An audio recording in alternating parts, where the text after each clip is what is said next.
Hi there, Carla from Body Pep Talk here. Wow, 2020, and we are already mid-Jan.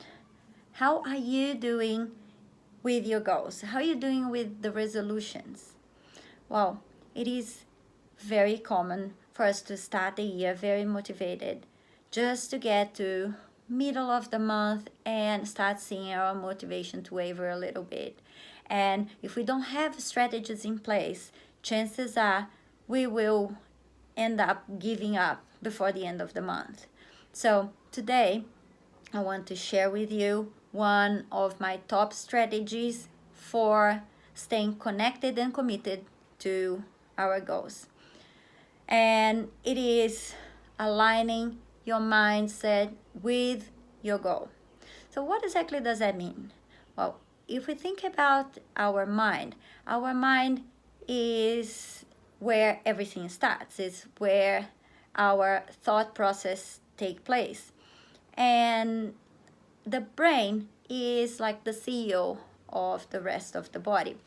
It is the part of our body that coordinate all the resources that we have.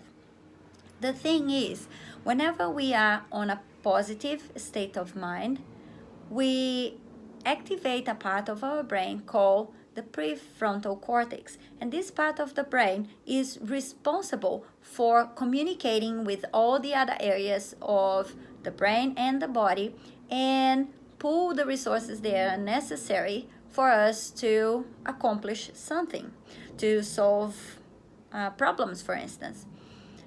However, when we are on a negative state of mind, our brain enters a state of emergency.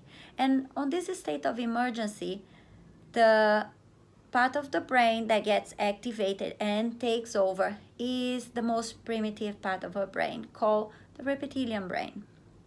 And this part of the brain usually works to protect us, but it works through making decisions based in fear. And that's because it wants to protect us from threats.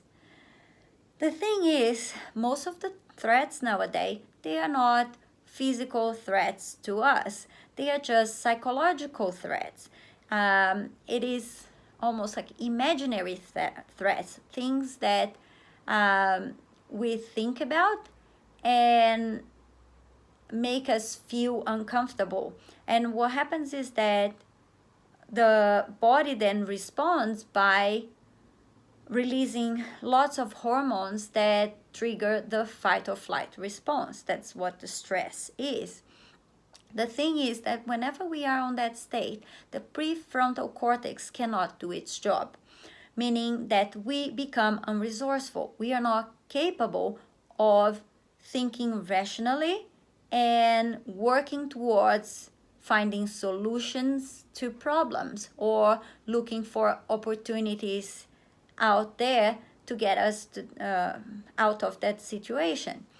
And the thing is that we can't actually avoid getting into a negative state of mind, okay? It would be very naive to think that you can be positive and optimistic all the time. That's not possible. There will be times in which you will feel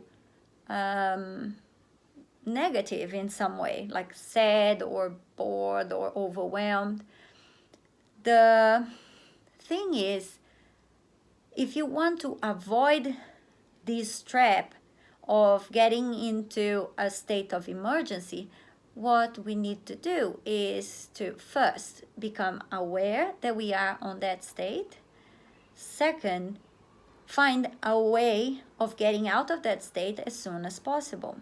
And this is building emotional intelligence.